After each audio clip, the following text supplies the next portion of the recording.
Greetings everyone, the new ladder of Diablo 2 Resurrected is coming very soon and I wanted to share my top starter build for each class. I will sum up everything that you need to know for each class, and if you want additional information you can just click on the link below. It's an article in English and you will have all the detailed information inside. I will first start with my Javazon, which is an hybrid of poison, lightning and physical damage. It will be very convenient to start with this character because you will have a lot of damage and different sources of damage. So you will not have any issue handling immune monsters in hell on Diablo 2.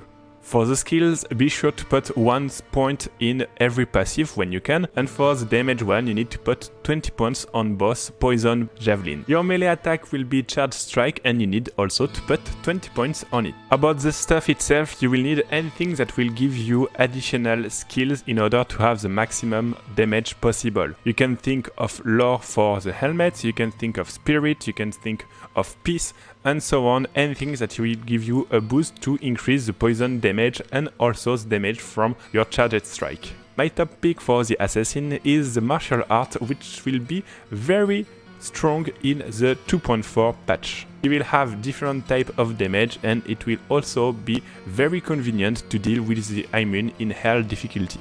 For the skills you need to put 20 points in Phoenix and 2 synergies. Don't take 3 because you will need the points in the Shadow Masteries, but you can take either Ice, Fire or Lightning synergies, the one that you like the most. It's not mandatory, but you can also put 20 points in Cloak of Shadow in order to lower the defenses of your enemies. About the stuff, it's a bit the same as the Javazon. You need to have the most additional skills in order to maximize the damage since it's elemental damage. In the endgame you can also look for additional physical damage, but it's not that important when you are leveling your character. For the Barbarian, I choose Double Throw. It's very powerful in the new patch, but I would recommend it for experienced player because it's not as easy as the other builds of this video. For the skills, you need to put 20 points in battle orders and 1 point in every passive of the Barbarian, and of course 20 points on the throw mastery. We will of course use the double throw with the synergy and 1 point in frenzy in order to have this boost of speed, which will be very helpful to fast clear your enemies. The stuff is the tricky part of this character and this is why I do not recommend it for new players. You will need to have a lot of physical damage, so be sure to look for good weapons in order to make this build works.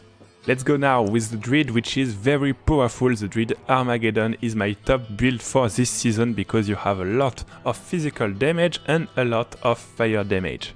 The skills are easy to take, you just take Armageddon and all of its synergy, and for the stuff it's also easy, just be sure to look at the maximum additional skills that you can find, and also the new Rune Wall, which is awesome in a good Druid pelt. Summoner Neck has always been a good starter build, especially if you are playing in hardcore. The great thing with the new patch is that you can also play Skeletal Mage. You can now choose Skeletal, Mage Skeletal or both of them, but just don't forget to put some points in Curse Explosion in order to make it much more easier to clean the field. The stuff is also quite easy, just need to have additional skills in order to have more powerful skeletons. For the Paladin, it's a bit different from the other build from this video. The idea is to start with Dragon Paladin, so most of the points possible in Holy Fire and Fire Resistance, and when you are level 30, 35 or 40 you can swap to Armageddon, Zealot, Smiter or even Fist of Hands Paladin. So